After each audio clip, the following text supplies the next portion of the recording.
Kabanata 5621. Ang mukha ni James ay naging nakakatakot. Ang matagumpay na ekspresyon ni Xavion ay nagpagalit sa kanya, at wala siyang ibang hiniling kundi putulin si Xavion. Gayunpaman, kasama si Lady Wycliffe sa daan, hindi niya mahawakan si Xavion. Tara na! Sinulyapan ni Lady Wycliffe si Xavion at pagkatapos ay dinala siya sa espiritual na bundok. Sa galit na tingin ni James, sinundan ni Xavion si Lady Wycliffe. Bago tuluyang mawala sa paningin, tumalikod si Xavion at sumigaw, "Pagkatapos kong maibalik ang lakas ko, darating ako para sa buhay mo, James."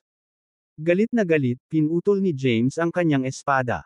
Isang nakakatakot na sword energy ang tumagos sa hangin at tumakbo patungo sa espiritual na bundok. Si Lady Wycliffe, na pumasok na sa formation, ay nagwagayway ng kanyang kamay. Ang mga mahiwagang inscription ay naganap at hinarangan ang makapangyarihang pag-atake ni James. Kaagad pagkatapos, isang malabong palad ang dumampi kay James. Tinamaan si James at napaalis sa kalawakan. "Umalis ka na. Hindi ako magpapakita ng awa kung muli kang pumasok sa teritoryo ko." Ang boses ni Lady Wycliffe ay umalingaw sa tenga ni James. Sa mabituing espasyo sa labas ng universo, bumulwak si James ng isang subo ng dugo. Napakalakas ni Lady Wycliffe at madaling naitaboy si James. Kung determinado siyang patayin siya, wala siyang pagkakataong mabuhay. Damn it, galit na pagmumura ni James. Malapit na niyang patayin si Xavion, ngunit biglang sumulpot si Lady Wycliffe at pumagitan. Mabilis na kinalma ni James ang sarili.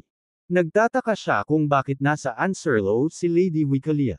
Kung siya ang totoong Lady Wycliffe ay hindi sigurado. Siya ay maaaring maging ang nakaraang buhay ni Lady Wycliffe. Nakakalito ang sitwasyon. Gayunpaman, isang bagay ang sigurado. Hindi kayang patayin ni James si Xavion na pinuprotektahan siya ni Lady Wycliffe.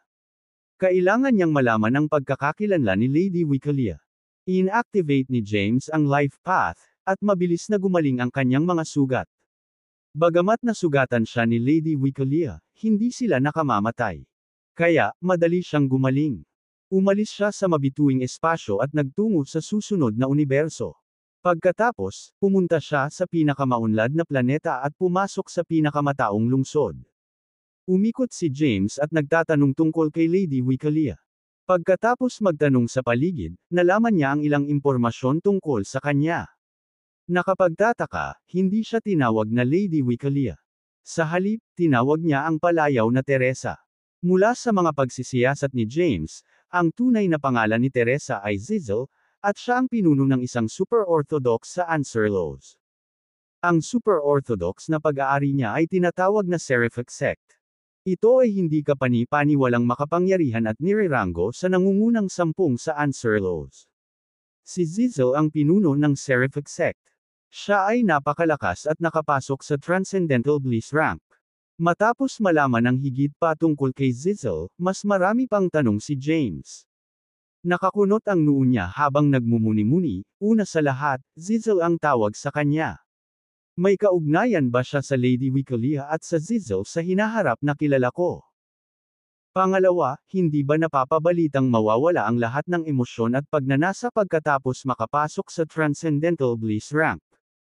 Kumbaga, ang isa ay hindi na magiging ganap na buhay na nilalang at magiging isang pag-iral na katulad ng isang makalangit na landas pagkatapos maabot ang ranggo na iyon. Gayunpaman, ang babaeng nakilala ko ay tila buo pa rin ang kanyang emosyon. Si James ay kasalukuyang nasa Anserlos era. Siya ay mula sa hinaharap na panahon at walang alam tungkol kay Anserlos. Ang kilalang makasaysayang panahon ng madilim na mundo ay matapos sirain ang ancestral site. Maraming taon pagkatapos masira ang ancestral site, lumitaw muli ang Halcyon Road. Noon, ang hindi mabilang na karera ng Tenebrae ay nahahati sa dalawang paksayon, at ang madilim na mundo ay nabaligtad. Bagamat may mga binanggit ang panahon ng Anserlos sa mga sinaunang aklat ng kapanahunan niya, walang mga detalye tungkol dito. Ang panahon ng Anserlos ay muntik nang maalis sa kasaysayan. Si Zizel, ang pinuno ng Seraphic Sect, ay isang natatanging powerhouse sa Transcendental Bliss rank. Isa siya sa pinakamalakas sa Anserlos. Makapangyarihan ang Seraphic Sect. Ngayong nakapasok na si Xavion sa Seraphic Sect, mahirap para kay James na patayin siya. Nalungkot si James matapos malaman ng higit pa tungkol kay Zizel. Kapag nabawi na ang obsidian body ni Xavion, hindi na niya kakailanganin ang proteksyon ni Zizel.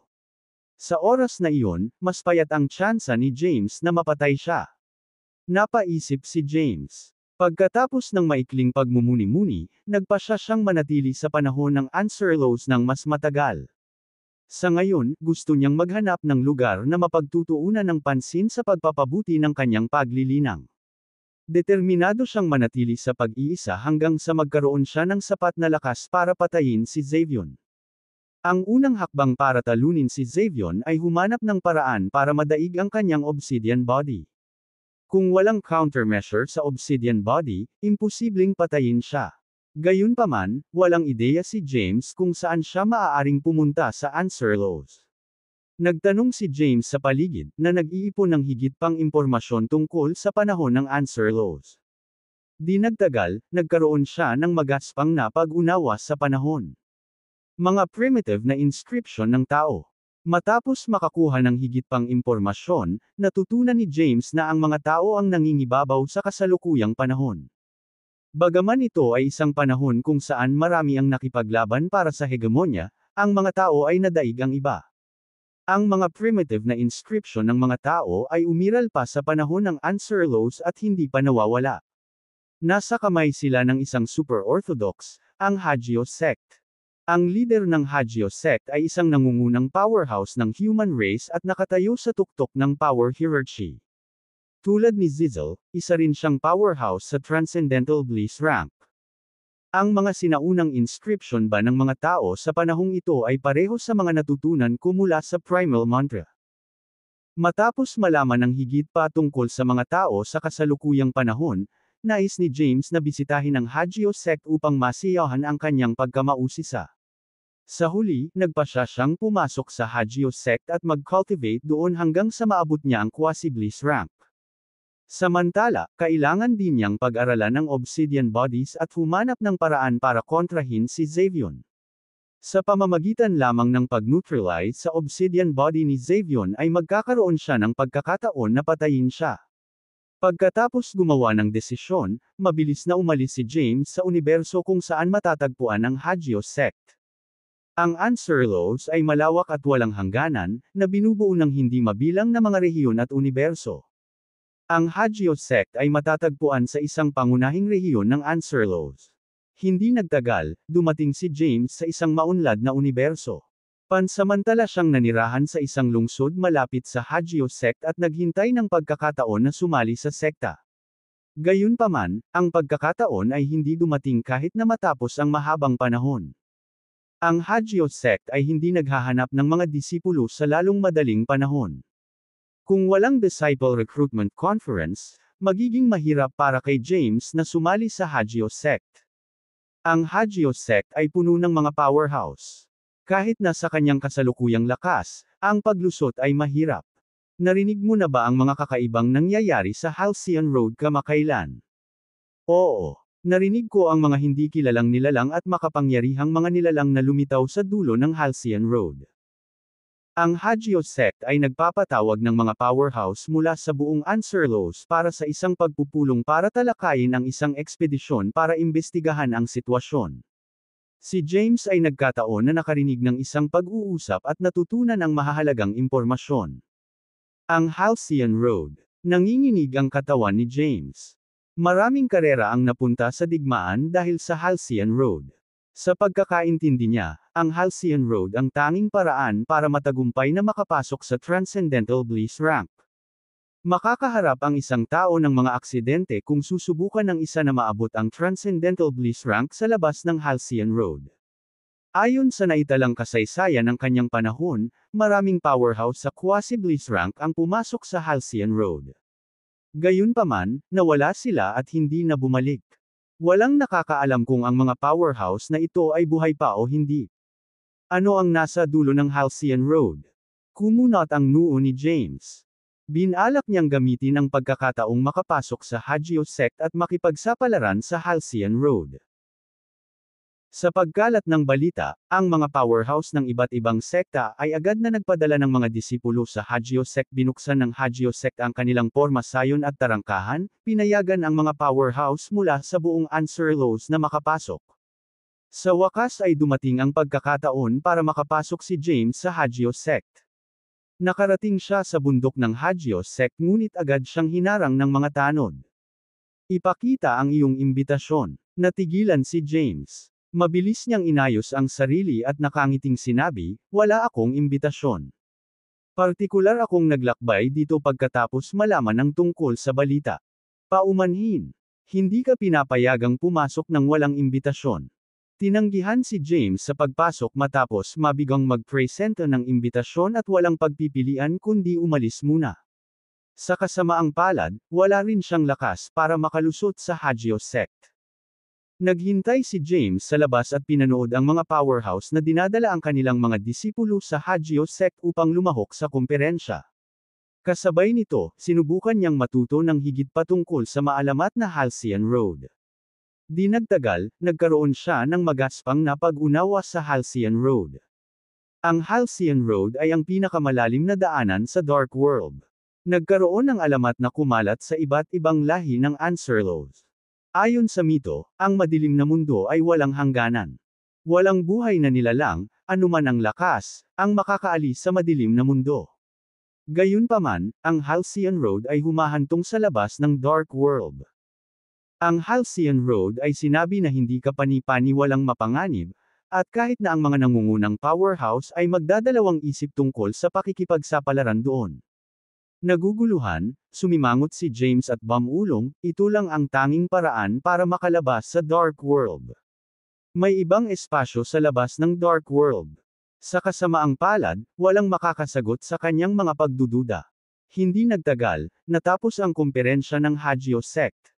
Sa ilalim ng pamumuno ng Hagio sect, ang iba't ibang lahi ni Anserlos ay nagpadala ng mga powerhouse upang bumuo ng isang koponan para sa isang ekspedisyon sa Halcyon Road. Ang taong namumuno sa pangkat ay isang makapangyarihang miyembro ng Hagio sect. Kahit na hindi siya ang pinuno ng sekta, ang kanyang lakas ay nasa Transcendental Bliss rank. Siya ay isang walang katulad na powerhouse at kilala sa Dark World. Di nagtagal, maraming powerhouse ang umalis mula sa Anserlos at pumasok sa madilim na mundo. Sumunod naman sa kanila si James. Nararamdaman niya ang leader ng Seraphic sect, si Zizel, sa gitna nila. Sinama pa niya si Xavion. Dati, matinding nasugatan si Xavion. Gayunpaman, iniligtas siya ni Zizel at dinala siya sa Seraphic sect. Makalipas ang ilang oras na gumaling na siya. Pagkatapos, naglakbay siya kasama si Zizel sa Hagio sect para sa kumperensya at patungo sa kailaliman ng Halcyon Road. Kasama si Zizel sa tabi ni Xavion, hindi nang ahas si James na kumilos ng walang ingat. Bagamat nagbago na ang kanyang hitsura at aura, pamilyar na pamilyar si Xavion sa kanyang aura.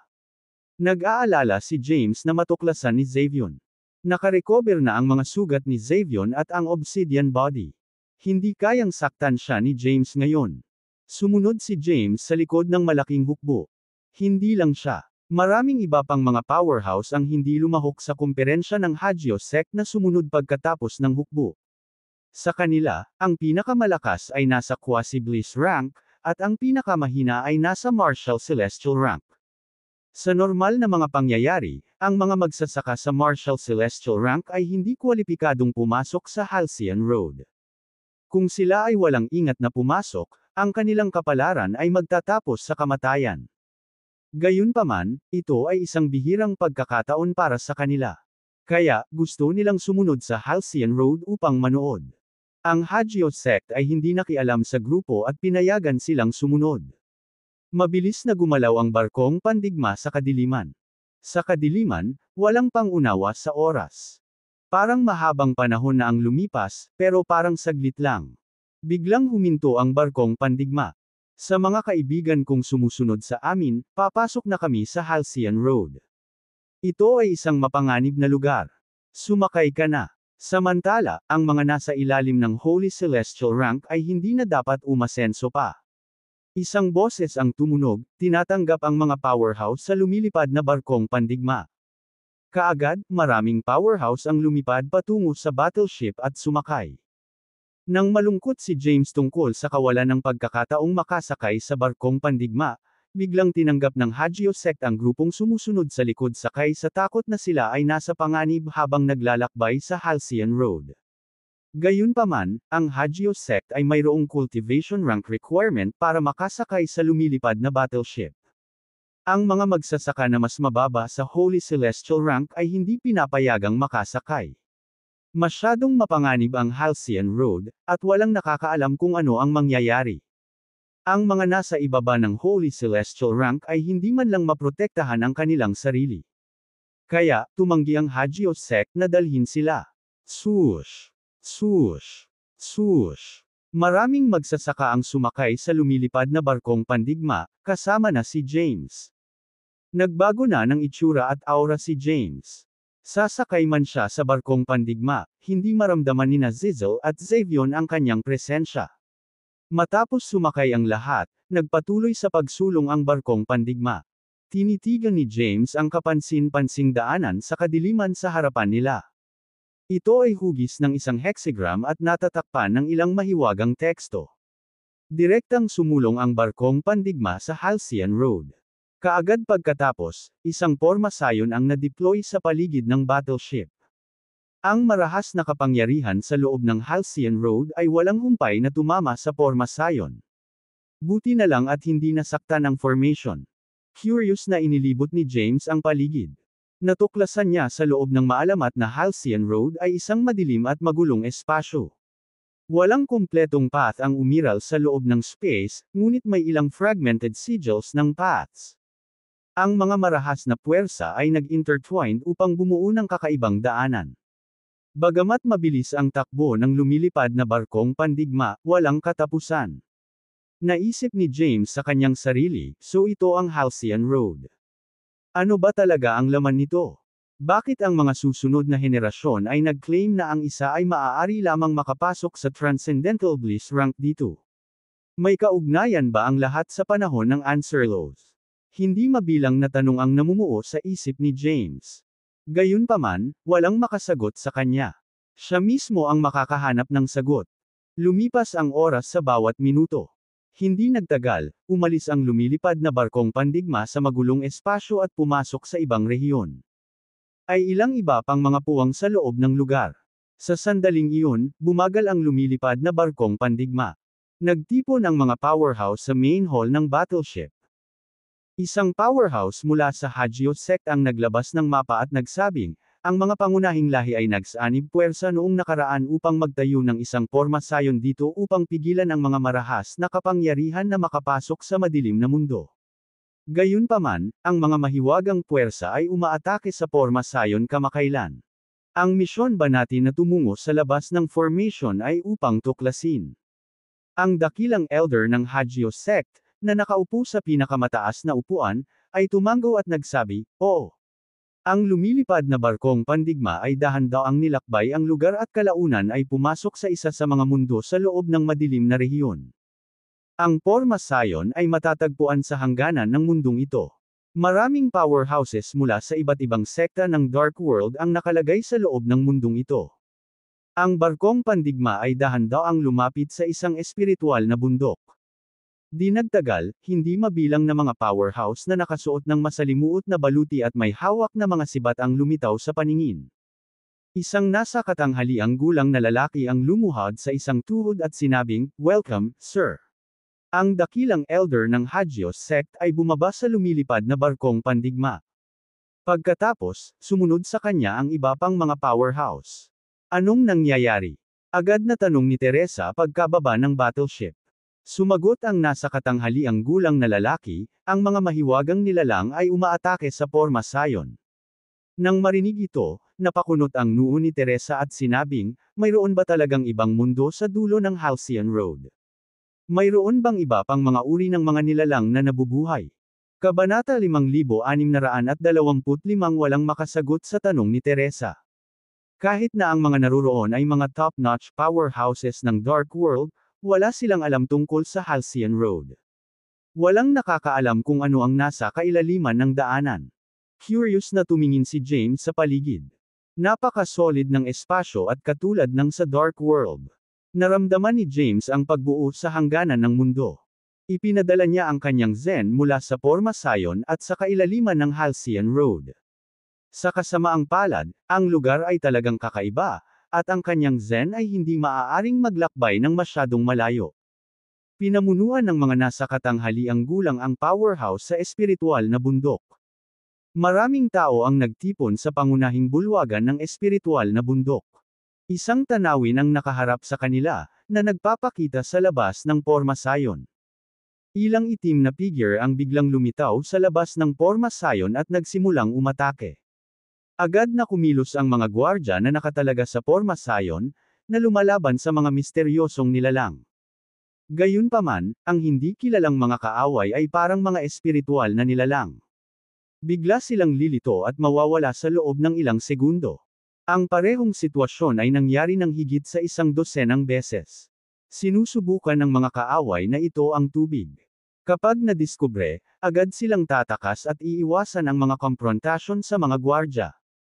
Matapos ipakita ang mga pag-atake sa lahat, sinabi ng supervisor ng mundo, "Iyon lang, sir. Ipinakita ko sa iyo ang ilang mga pagkakataon na ang mga misteryosong nilalang ay umatake sa Porma Sion. Sa ngayon, wala kaming nakuhang anumang impormasyon tungkol sa kanila. Ang mundo sa labas ng formation ay kakaiba. Hindi tayo nang ahas na habulin sila nang walang ingat." Ang mga powerhouse sa pangunahing bulwagan ay tumingin sa dakilang elder ng Hagio sect, naghihintay ng kanyang desisyon. Matapos mag-isip ng ilang sandali, sinabi ng dakilang elder ng Hagio sect, "Manatili tayo dito sandali at tingnan kung umatake muli ang mga kakaibang nilalang. Kung lumitaw sila, huhulihin namin sila at itatanong. Magiging kapaki-pakinabang na matuto ng higit pa tungkol sa kalaliman ng Halcyon Road bago tuklasin ang mga ito. Walang nakakaalam kung ano ang sitwasyon sa labas ng Porma Sion. Kailangan nilang hulihin ang mga kakaibang nilalang at mangikil ng impormasyon."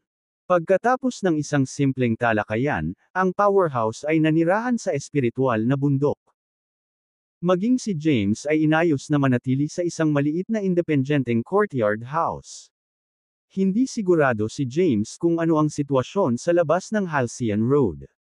Bagamat mausisa at sabik na malaman, ang kanyang pangunahing layunin ay sumapi sa Hagio sect. Nais niyang malaman kung ano ang kanilang mga primitive na inscription at kung magkapareho ba ang mga ito sa primal mantra. Umupo si James sa isang dingding ng kanyang bakuran at pinagmasdan ang kanyang paligid. Ang kanyang pangunahing pinagtutuunan ng pansin ay ang mga alagad ng Hagio sect.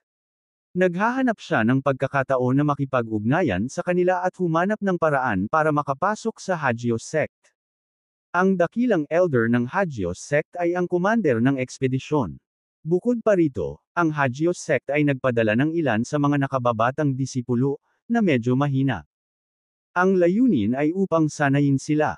Bagamat ang mga disipulong ito ay na-recruit kamakailan, ang kanilang cultivation rank ay kahanga-hanga. Kahit na ang pinakamahina ay nasa Holy Celestial rank. Nagtipon ang mga alagad ng Hagio sect. Sobrang boring. Ang layo-layo namin dito para lang umupo at maghintay. Isa sa mga alagad ang nagpahayag ng kanyang kawalang kasiyahan.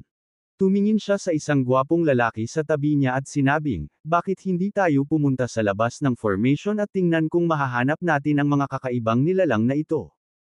Kung mahanap natin sila, hinuhuli natin sila at pupurihin. Ito ay isang kapuri-puri na kontribusyon na karapat-dapat na magkamit tayo ng pagkakataong makita ang mga inscription ng ating sekta." "Oo naman. Gusto ko ding sumama. Gusto kong makita kung anong kakaibang nilalang ang nasa labas ng formation. Gaano sila kalakas?" Marami sa mga alagad ng Hagio sect ang nagtipon at napag-usapan na umalis sa Porma Sion upang suriin ang sitwasyon. Nang marinig sila ni James, naramdaman niyang dumating na ang kanyang pagkakataon. Maaari siyang sumama sa kanila at maging kaibigan. Pagkatapos, ang pagkakataon para sa kanya na sumali sa Hagio sect ay maaaring lumitaw. Nagtipon ang ilang hindi mapakali na mga disipulo ng Hagio sect, tinatalakay ang pakikipagsapalaran sa madilim na mundo sa labas ng formation at paghahanap ng mga kakaibang nilalang. Ang matandang disipulo sa kanila ay isang lalaking mukhang mga 30 taong gulang. Nakasuot siya ng puting robe at may kakaibang aura sa kanya. Ano sa tingin mo, senyor? Oo. Tawagan mo na. Napatingin ang grupo sa kanilang senior disciple. Sandaling nagmuni-muni ang lalaking nakaputing roba. Pagkatapos, sinabi niya, dahil lahat ay gustong pumunta, tingnan natin, yay! Fair na. Fair na. Ang mga disipulo ay napuno. Marami na silang na-explore na mga lihim na kaharian at mga guho noong nakaraan. Gayunpaman, hindi pa sila nakapunta sa mundo sa dulo ng Halcyon Road. Na-curious sila kung ano ang nasa kabila ng Halcyon Road. Humigit kumulang 12 sa kanila ang sabay na umalis mula sa espiritual na bundok. Nang makita silang umalis ay mabilis na sumunod si James sa likuran nila. Matapos lisanin ang espiritual na bundok, ang grupo ng mga disipulo ay dumiretso sa hangganan. Itinago nila ang kanilang mga aura at nilagpasan ang mga nagpapatrulyang gwardya. Hindi nagtagal, dumaan sila sa Pormasayon at nakarating sa isang hindi pamilyar na mundo. Ang mundo sa labas ng Pormasayon ay nababalot ng kadiliman. Isang malakas na spatial pressure ang bumagsak sa kanila. Imposibleng tumayo ng matatag sa madilim na espasyo kung nasa ilalim ng Holy Celestial Ramp. Ang sinumang nasa ilalim ng Holy Celestial Rank ay mapapawi kaagad. Kahit na ang kaluluwa ng isa ay hindi mapapatawad. Buti na lang at nasa Holy Celestial Rank na si James. Bukod pa rito, ang kanyang pisikal na lakas ay katumbas ng huling yugto ng Quasi-Bliss Rank. Ang presyon ng hindi kilalang mundo ay wala sa kanya. Sinundan sila ni James palabas ng formation at sumigaw ng, tahan na. Mabilis na napalingon ang grupo ng mga disipulo at napatitig kay James na papalapit sa kanila. Lumapit si James, pinagsalikop ang kanyang mga kamay, at nakangiting sinabi, ang pangalan ko ay 49. Habang naglilibot ngayon, nakita ko kayong umalis sa formation at sumunod out of curiosity.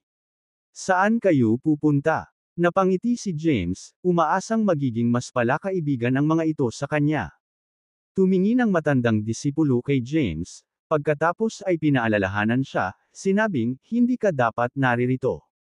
Delikado talaga dito. Bumalik bago pa huli ang lahat. Ang layunin ni James ay maging kaibigan sila para magkaroon siya ng pagkakataong makapasok sa Hagio sect. Natural, hindi siya aalis ng ganoon kadali. Pero, sir, lumapit si James at sabi habang nakangiti, na curious din ako sa mundo sa dulo ng Halcyon Road. Please take me with you. Sa walang humpay na pangungumbinsi ni James, sa wakas ay pumayag ang grupo na sumama siya sa kanila sa pag-iimbestiga sa hindi malamang mundo sa hinaharap. Matagumpay na nakipaghalo si James sa grupo. Ang grupo ay binubuo ng 11 tao, 10 lalaki at 1 babae. Ang mga disipulong ito ay ipinadala mula sa iba't ibang bundok ng Hagio sect. Sila ang pinakanamumukod tanging at promising na mga alagad ng kani-kanilang mga rehiyon. Lahat sila ay nasa Holy Celestial Ranks. Kung walang potensyal, hindi nila maaabot ang ganoong taas sa kanilang mga hanay ng paglilinang. Ang pinuno ng grupo ay si Halevi Zimlock. Siya ay isang disipulo ng pinuno ng Hagio sect, at ang kanyang katayuan sa Hagio sect ay medyo mataas. Siya ay nasa Holy Celestial Ranks consummation at malapit nang maabot ang Quasi-Bliss rank. Pagkaraan ng ilang sandali na sundan ng grupo, nalaman ni James ang tungkol sa mga pinagmulan ng mga disipulong ito. Si Halevi ang pinakamalakas sa grupo. Gayunpaman, ang iba ay mga mahuhusay na disipulo pa rin mula sa iba't ibang espiritual na bundok ng Hagio sect. Kabisado na nila ang iba't ibang supernatural na kapangyarihan at may napakalakas na pagsabog. Ang grupo ay humarap pasulong sa kadiliman sa ilalim ng pamumuno ni Halevi. Ang visibility ay mababa, at ang kanilang mga zen ay hindi makalakbay ng napakalayo. Bukod pa rito, ang mga path ay tila wala sa loob ng madilim na espasyo. Sa dilim, naramdaman ni James ang isang hindi pamilyar na enerhiya. Hindi pa niya ito nakatagpo noon at hindi niya ito matukoy. Beats! Isang malakas na ingay ang bumasag sa katahimikan. Parang may napunit o parang ugong ng hindi kilalang nilalang. Ito ay isang kakaiba at nakakabagabag na tunog. Gayunpaman, ang grupo ng mga disipulo ay makapangyarihan sa Holy Celestial Rank para sa kanila, ang kakaibang tunog ay walang dapat ikatakot. Mag-ingat, paalala ni Halevi sa grupo. Pagkatapos, inilabas niya ang kanyang zen sa paligid upang hanapin ang pinanggalingan ng tunog. Gayunpaman, ang kanyang zen ay maaari lamang kumalat ng ilang daang kilometro. Kahit ano pa ay hindi niya maabot. Maingat ding sinuri ni James ang kanilang paligid. Sa kasamaang palad, wala siyang maramdaman sa dilim. Maingat na sumulong ang grupo. Swoosh! Biglang lumitaw ang isang kakaibang anino, at isang misteryosong kapangyarihan ang tumagos sa hangin. Agad na nag-react si Halevi at naglunsad ng pag-atake. Ang kanyang kapangyarihan ay humarap sa kakaibang anino, ngunit siya ay napaalis sa pagkakabangga. Mabilis na tumalon si James sa hangin, sinalo si Halevi, at kinaladkad siya patungo sa ligtas na lugar. Matapos maibaba, iniluwa ni Halevi ang isang subo ng dugo. Iyon ay isang kakaibang kapangyarihan. Seryoso ang ekspresyon ni Halevi. Ayos ka lang ba, Halevi? Ano iyon? Nagtipon-tipon ang grupo, maingat na iniskan ang kanilang paligid. Hindi nakita ni James ang aktwal na hitsura ng mahiwagang mga anino. Matapos ay recompose ni Halevi ang kanyang sarili, nilingon niya si James at nagpapasalamat na sinabi, "Salamat." Kinaweyan ni James ang kanyang kamay at sinabing, "It's no big deal." Anyway, ano ang bagay na iyon ngayon? Napakabilis noon. Bahagyang umiling si Halevi at sumagot, "Hindi ko rin nakita kung ano iyon. I only saw a shadowy figure flashing past." Biglang pumikit si Halevi at muling binalikan ang eksena sa kanyang isipan. Casual niyang ikinaway ang kanyang kamay at muling ginawa ang eksena sa harap ng lahat. Eksakto niyang itinigil ang eksena nang makaharap niya ang misteryosong anino. Napatitig ang lahat sa eksenang ipinakita sa kanilang harapan. Malabo ang eksena, katulad noong biglang na-pause ang isang pelikula. Nakikita lang nila na hindi tao ang anino. Walang makakilala sa hindi kilalang nilalang. Paalala muli ni Halevi, dapat tayong mag-ingat. Napakalakas ng mahiwagang anino na ito. Nagawa nitong masaktan ako pagkatapos lamang ng maikling paghaharap. Gayunpaman, sa paghusga sa kung paano ito nagtatago lamang sa dilim, malamang na hindi ito ganoon kalakas. Kung magtutulungan tayo, dapat makapture natin ito. Bagamat nasugatan si Halevi, nakakuha siya ng magaspang na pag-unawa sa lakas ng mahiwagang anino. Napagpasyahan niya na ang kanilang kalaban ay natatakot sa kanila. Kaya naman nagtago ito sa dilim. Iba ang opinyon ni James sa kanya. Nais niyang tumalikod at bumalik sa mundo ng hangganan. Gayunpaman, ayaw niyang palampasin ang pagkakataong sumali sa Hagio sect. Kung aalis siya, mahirap nang dumating sa isa pang pagkakataon. Sa huli, nagpasya siyang huwag magsalita at sumunod sa grupo. Sa kadiliman, walang pangunawa sa oras. Kahit si James ay hindi alam kung gaano katagal silang naglalakbay sa dilim.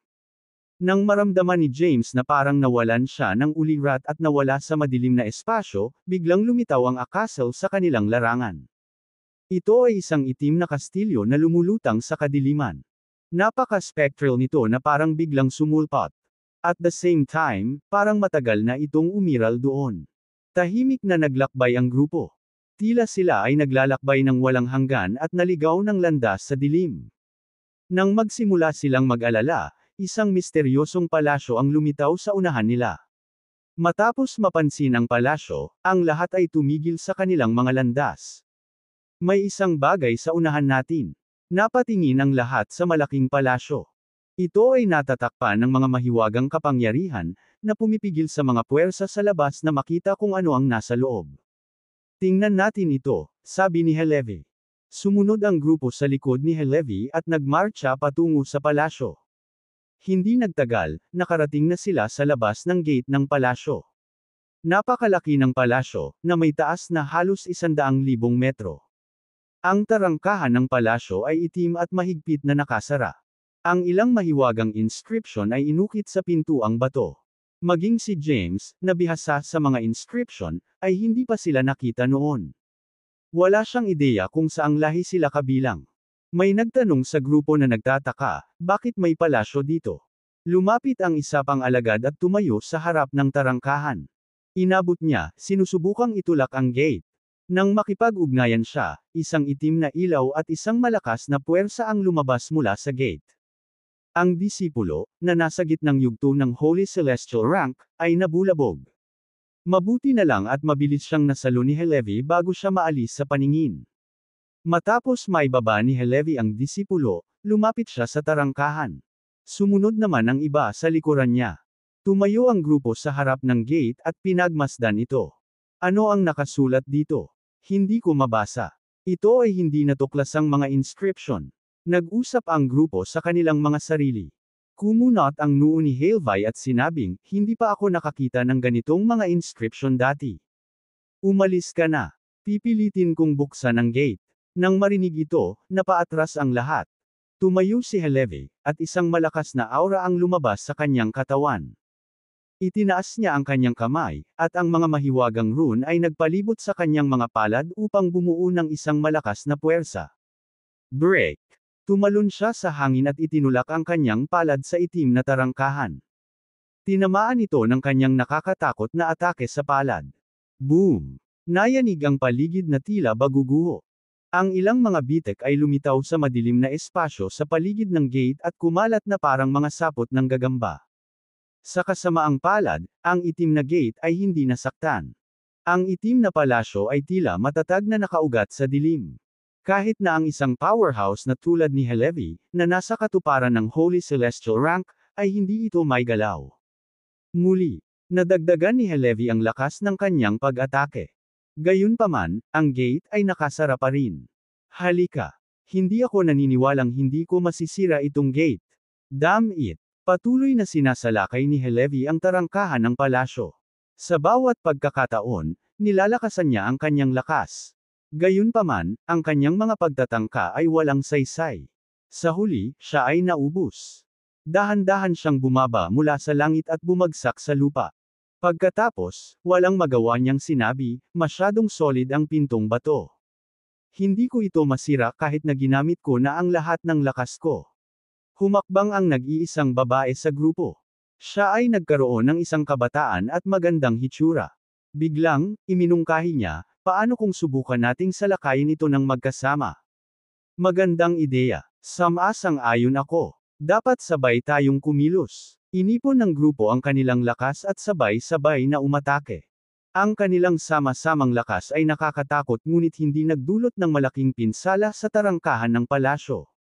Nakatayo sa malayo si James na may time na ekspresyon. Masyadong kakaiba ang itim na palasyo. Nakaramdam siya ng hindi kilalang kapangyarihan at nakaramdam siya ng pagkabalisa sa hindi malamang dahilan.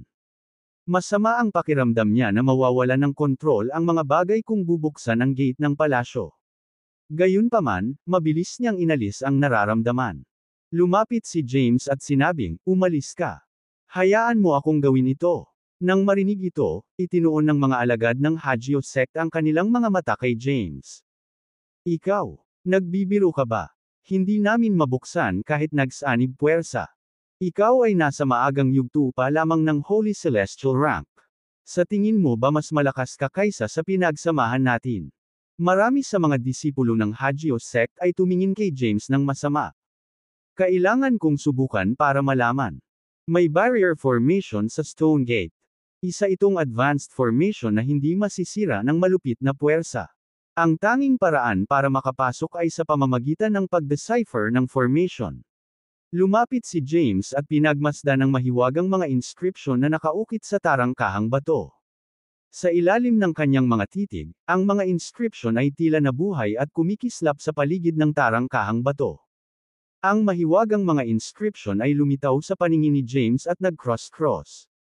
Tinangka ni James na gamitin ang primal mantra para i-convert ang mga inscripsyong ito. Isa-isa, unti-unti niyang binago ang mga ito sa kanilang pinakasimpleng anyo. Nagtrabaho ito. Gumaan ang pakiramdam ni James. Samantala, nakikita lamang ng mga alagad ng Hagio sect si James na nakatitig sa tarangkahang bato. Hindi nila makita ang mga pagbabago sa mga inscription. Ano ang gumana? Curious na tanong ni Halevi.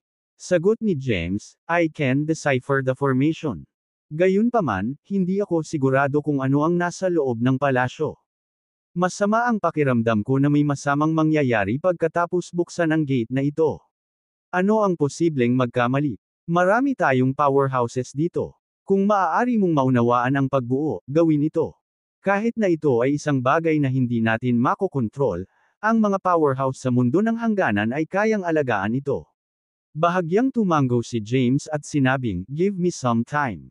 Pagkatapos magsalita, umupo si James sa isang lotus position. Nag-set up siya ng time formation para pag-aralan ang mga inscription. Gayunpaman, sa lalong madaling panahon napagtanto niya na ang pagbuo ng oras ay hindi epektibo sa madilim na espasyo. Kahit na matapos niyang matagumpay na i-deploy ang pagbuo ng oras, ang paglipas ng oras ay pareho sa labas ng mundo. Hindi ito masyadong pinag-isipan ni James. Walang mga path sa hindi pamilyar na madilim na espasyo, kaya makatwira na ang konsepto ng oras ay wala din. Kaya naman, hindi siya masyadong natinag dito. Ibinigay niya ang pagbuo ng oras at nagsimulang pag-aralan ang pagbuo sa tarangkahang bato. Tinukoy niya ang unang inscription, na ginawang maraming simpleng panuntunan sa inscription. Pagkatapos, sinimulan niyang ibahin muli ang mga panuntunan sa inscription sa mga komplikadong anyo. Pagkaraan ng ilang oras sa pag-aaral, sa wakas ay naunawaan niya ang unang inscription. Gayunpaman, marami pang mga inscription sa pintuang bato.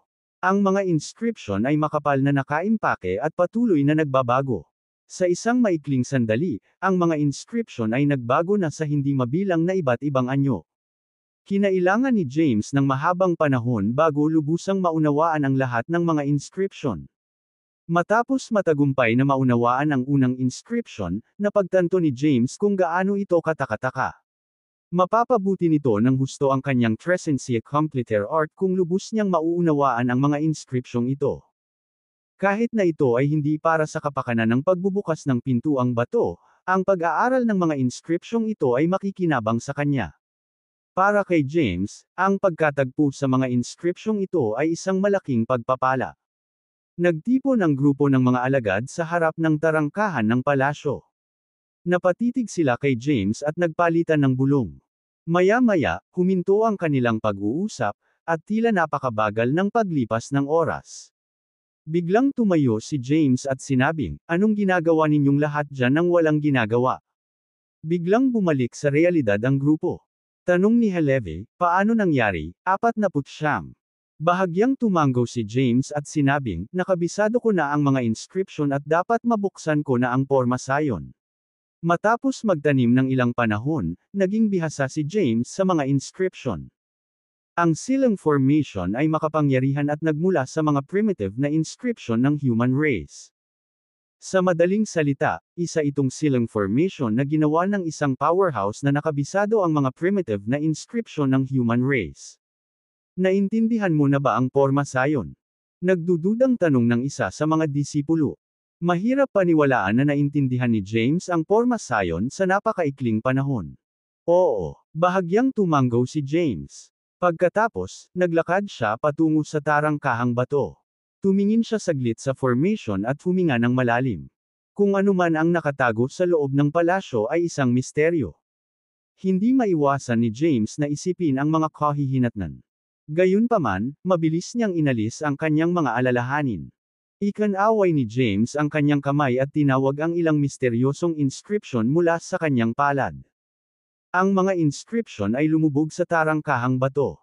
Agad na nagsimulang magbago ang mga inscription ng tarangkahang bato. Sa isang maikling sandali, nagkaroon sila ng hindi mabilang na mga pagbabago.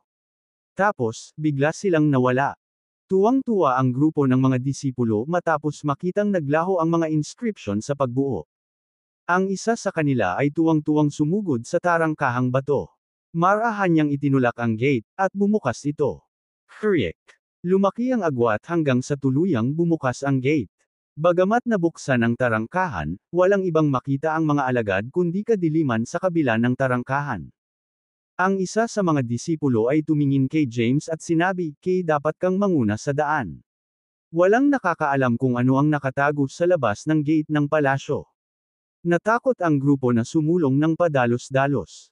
Oo naman. Walang pag-aalinlangan na lumapit si James sa palasyo. Mabilis na sumunod sa likuran niya ang grupo ng mga disipulo. Isang madilim na ambon ang bumalot kay James habang siya ay dumaan sa gate na gawa sa bato. 1/3. Matapos humarap sa itim na ambon, hindi nagtagal ay sinalubong siya ng isang maliwanag na espasyo. Nasa unahan nila ang engranding palasyo. Sa paligid ng palasyo ay may ilang mga halijing bato na may nakaukit na mahiwagang mga inscription. Napatingin ang lahat sa palasyo na nagtataka. Walang kakaiba. Ang mga alagad na sumusunod sa likod ni James ay iniskan ang lugar. Tinitigan ni James ang main hall ng palasyo, pagkatapos ay lumapit sa isang pinto sa tabi nito. Sumunod ang grupo sa kanyang mga hakbang. Matapos madaanan ang pinto, nakarating sila sa likod bahay ng palasyo. Ang likod bahay ng palasyo ay binubuo ng isang malawak na tanawin na may mga bundok at ilog. Mayroong isang napakalaking espiritual na bundok, ngunit ito ay natatakpan ng mga itim na ambon.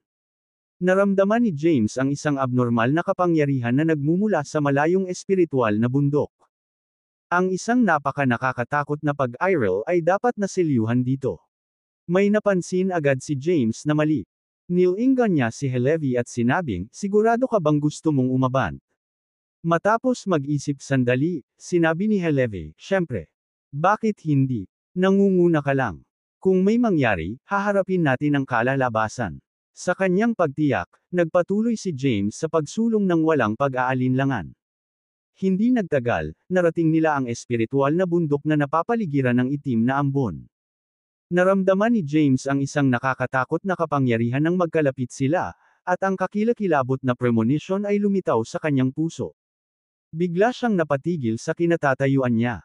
Hindi niya mahuhulaan kung ano ang mga kakilakilabot na mangyayari kung magpapatuloy pa siya. "Bumalik na tayo," sabi ni James. "Bumalik? Sinong niloloko mo? Turn took a lot of effort para makapasok dito. Paano na lang tayo makakaalis? Gusto kong makita kung ano ang nasa loob ng espiritual na bundok na ito." Ang mga alagad ng Hagios sect ay matapang at nais na magpatuloy sa pakikipagsapalaran sa espiritual na bundok. Iminuwestre sila ni Santiago sa espiritual na bundok sa unahan at sinabi, "Mauna kayong lahat.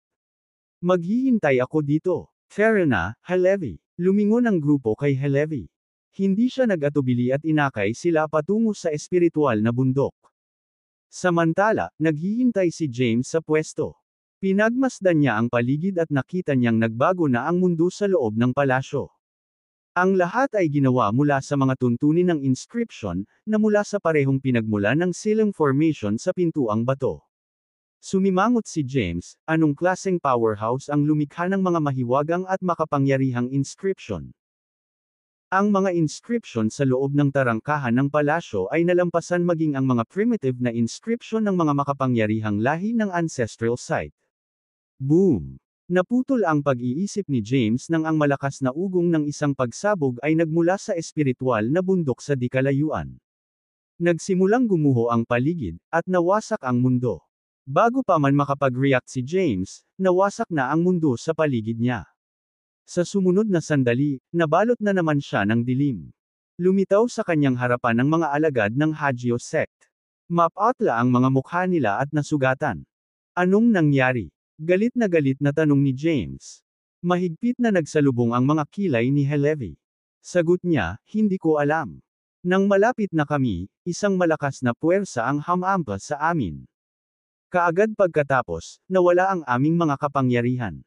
Mabilis na naramdaman ni James ang mga disipulo sa harap niya at nalaman nilang wala na silang anumang kapangyarihan o lakas. "Bumalik tayo dali." Nagbago ang ekspresyon ni James. Ikinumpas niya ang kanyang kamay, at isang malakas na puwersa ang lumitaw. Ang kanyang kapangyarihan ay bumalot sa mga alagad at itinaas sila sa hangin. Mabilis na bumalik si James, sinundan ang ruta sa kanyang mga alaala. "Grill!" Nagmamadaling tumakas si James, ngunit isang kakaibang sigaw ang biglang nagmula sa madilim na espasyo sa likuran niya. Sa sandaling iyon, isang nakakatakot na puwersa ang humabol sa kanya. Agad na ipinadala ni James ang mga alagad ng Hagios sect sa kanyang imbakan na kayamanan. Pagkatapos, inihagis niya ang Trescentia Completaire Art. Kahit na hindi kumpleto ang Trescentia Completaire Art, ang katawan ng kanyang hinaharap na anyo ay nasa quasi-bliss rank. Siya ay medyo malakas pa rin matapos pagsamahin ang kanyang hinaharap na anyo sa cultivation base ng kanyang kasalukuyang anyo. Ipinatawag ni James ang Supremos Sword at nilaslas. Isang nakasisilaw na sword energy ang lumabas at tumama sa isang itim na anino. Nabasag agad ang anino. Nakahinga ng maluwag si James. Nang siya ay nagpapahinga, isang anino ang lumitaw sa kanyang harapan at pinaalis siya. Nagtamo ng matinding pinsala ang kanyang katawan. Maglulunsad na sana ng counterattack si James nang maramdaman niyang may paparating na mga powerhouse. Mabilis niyang iniligpit ang Supremos Sword at ikinalat ang Trescentia Completer Art. Pagkatapos, nagpatuloy siya sa pakikipaglaban gamit lamang ang kanyang pisikal na lakas. Ang kanyang pisikal na lakas ay nasa huli na yugto ng Quasi-Bliss rank, ngunit hindi pa rin siya makakalaban sa misteryosong kalaban. Napilitan si James na patuloy na umatras matapos magtamo ng ilang pinsala. Sa kabutihang palad, ang mga powerhouse na nakatalaga sa mundo ng hangganan ay lumitaw nang malapit na siya sa kanyang limitasyon. Pinamunuan ng leader ng Hagios sect ang grupo ng mga powerhouse. Sumama sa kanya ang leader ng Seraphic sect, si Zizel, at ilang iba pang powerhouse ng ibang sekta. Agad na pumapalibot sa anino ang 12-dosenang mga powerhouse. Ang mga powerhouse sa hangganan ng mundo ay naghihintay para sa mga kakaibang nilalang na umatake. Gayunpaman, bago ang isang pag-atake ay inilunsad sa Pormasayon, naramdaman nila ang isang nakakatakot na pagbabago-bago na nagmumula sa madilim na espasyo sa labas ng Pormasayon. Agad silang umalis sa formation at nakita kung saan nanggaling ang fluctuation. Nang malapit nang maabot ni James ang kanyang limitasyon, dumating ang leader ng Hagios sect na may dalang 12-dosenang mga powerhouse at kinubkob ang misteryosong itim na anino. Agad na sumiklab ang matinding labanan. Sa huli, tumakas ang itim na anino mula sa labanan. Kahit na mayroong ilang mga powerhouse sa Transcendental Bliss rank, nabigo pa rin silang makuha ang itim na anino. Si James ay dinala pabalik sa pangunahing bulwagan ng hangganan ng lungsod. Umupo siya sa lupa ng mahina, at ang grupo ng mga disipulo ng Hagios sect ay umupo sa paligid niya. Sa kasamaang palad, sila ay naubos ng kanilang mga lakas. Ang dakilang elder ng Hagios sect ay nakaupo sa pinakamataas na upuan at malamig na nagtanong, ano ang nangyari? Ang mga pagod na alagad ay wala man lang lakas na magsalita. Bukod dito, naramdaman nila na ang kanilang dakilang elder ay galit at hindi nang ahas na magsalita dahil sa takot na masangkot sa gulo. Wala sa kanila ang sumagot sa kanilang dakilang elder. Itinuro ng dakilang elder ng sekta ng Hagios si James, at sinabing, nandyan ka. Sagutin mo ako. Sumagot si Santiago, naglalakad-lakad ako nang makita ko ang ilan sa iyong mga alagad na umaalis sa Pormasayon. Sinundan ko sila, at dinala nila ako sa madilim na mundo na lampas sa Pormasayon. Sa dulo ng Halcyon Road, napadpad kami sa isang palasyo. Naramdaman ni T ang panganib at binalaan silang umalis. Gayunpaman, iginiit nilang makipagsapalaran sa espiritual na bundok at sinabing haharapin nila ang mga resulta nito. Ikinwento ni James ang lahat sa kanila ng detalyado at sinisisi ang mga disipulo ng Hagios sects. Hindi siya pinabulaanan ng mga alagad ng Hagios sect, alam nilang totoo ito. Malamig na sinaway sila ng dakilang elder ng sekta ng Hagios, sino ang nagbigay sa inyo ng buong lakas ng loob? Hindi mo ba alam na ang mundo sa labas ng Halcyon Road ay lubhang mapanganib? Hindi mo ba alam na may mga hindi kilalang nilalang dyan? Ang 11 disipulo ay hindi nang ahas na pabulaanan ang kanilang dakilang nakatatanda.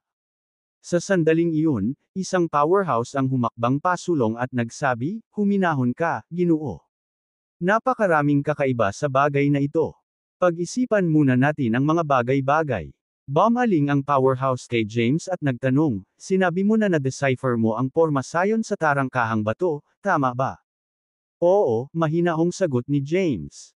Anong klaseng formation iyon? Ipinatawag ni James ang mga inscription sa pagbuo na natutunan niya mula sa tarangkahang bato at ipinakita ang mga ito sa harap ng mga powerhouse. Nakatitig ang powerhouse sa main hall sa Pormasayon sa harapan nila. Mukhang pamilyar. Sumimangot ang dakilang elder ng Hagios sect. Maraming mga powerhouse ang naroroon, ngunit walang nakakaunawa sa mga inscription sa pagbuo. May pagdududa na nagtanong, nabasag mo ba talaga ang Pormasayon? Kalmadong sagot ni James, oo naman. Paano ko pa maipapakita ang mga inscription sa pagbuo kung hindi ko ito naiintindihan? Saglit na pinag-aralan ni Zizel ang porma sayon na nakakunot ang noo. Then, she said, napakalalim ng formation. Kahit ako ay hindi ko kayang i-decipher ito. Paano mo naintindihan kung nasa Holy Celestial rank ka lang? Napatingin din ang ibang powerhouse kay James, naghihintay ng paliwanag niya. Sumagot ng totoo si James, noong nakaraan, maswerte akong nakatagpo ng isang malaking kayamanan na tinatawag na primal mantra. Ito ay kung paano ko nagawang basagin ang porma sayon. Nais ni James na sumali sa Hagios sect at i-verify kung ang primal mantra ay binubuo ng mga primitive na inscription ng human race. Kaya naman, hindi niya itinago ang katotohanan. Natagpuan ng dakilang elder ng Hagios sect na pamilyar ang mga inscription sa pagbuo. Parang nakita na niya ang mga ito noon, ngunit hindi niya agad maalala kung saan sila nanggaling. Ipinikit niya ang kanyang mga mata at hinanap ang kanyang mga alaala. Pagkaraan ng ilang sandali, ang kanyang ekspresyon ay nagbago ng husto, at siya ay napabulalas, iyan ang mga ipinagbabawal na inscription ng ating sekta. Ang mga powerhouse sa bulwagan ay nakatuon ang kanilang mga mata sa dakilang elder ng Hagios sect. Huminga ng malalim ang dakilang elder ng sekta ng Hagios at sinabi, hindi ako maaaring magkamali. Ito ang forbidden inscriptions ng aming sekta. Ang mga inscripsyong ito ay binubuo ng isang ninuno ng ating sekta. Ang mga ito ay nakaimbak sa loob ng ating banal na lugar. Iilan lang ang mga tao ang pinapayagang makakita sa kanila. Isa ako sa kakaunting mapalad, ngunit hindi ko sila maintindihan. Alam kong pamilyar sila ngayon. Naalala ko lang, nagulat ang lahat sa sinabi niya. Ang mga ipinagbabawal na inscription ng sektang Hagios. Bakit ang mga ipinagbabawal na inscription ng Hagios sect ay nasa dulo ng Halcyon Road? Maaaring ang tagapagtatag ng Hagios sect ang umalis sa palasyo upang isil ang isang nakakatakot na pag-iral. Ang mga powerhouse sa pangunahing bulwagan ay pinag-usapan sa kanilang mga sarili. Sa kalaunan, lahat ay tumingin sa dakilang elder ng Hagios sect at naghintay ng kanyang sagot. Sa kasamaang palad, ang dakilang elder ng Hagios sect ay wala ring mga sagot. Matagal nang nawala ang kanilang ninuno. Walang anumang tala sa kanilang sekta tungkol sa kung saan siya nagpunta o kung siya ay buhay pa. Ang dakilang elder ng Hagios sect ay tumingin kay James at nagtanong, ano itong primal mantra na iyong binanggit? Kalmadong sagot ni James, Sir, ito ay isang kayamanan na nakuha ko. Ito ay nakatadhana. Dapat may karapatan akong hindi ipakita ito, tama ba? Malaki ang posibilidad na ang primal mantra ay naglalaman ng mga primitive na inscription ng human race. Sa makatuwid, ayaw ni James na ibahagi ang primal mantra sa lahat ng mga powerhouse sa loob ng pangunahing bulwagan. Hindi pinahirapan ng dakilang elder ng Hagios sect si James. Marahan niyang iwinagayway ang kanyang kamay at sinabing, sige. Na-dismiss ka. Tumalikod na si James at umalis. Pagkatapos, ang dakilang elder ng Hagios sect ay bumaling sa grupo ng mga disipulo at sinabi, kayong lahat ay pinaalis din. Pagalingin mo ang iyong mga sugat. Salamat, Ginoo. Tumayo ang mga alagad at nagmamadaling umalis. Naiwan ang maraming powerhouse sa main hall.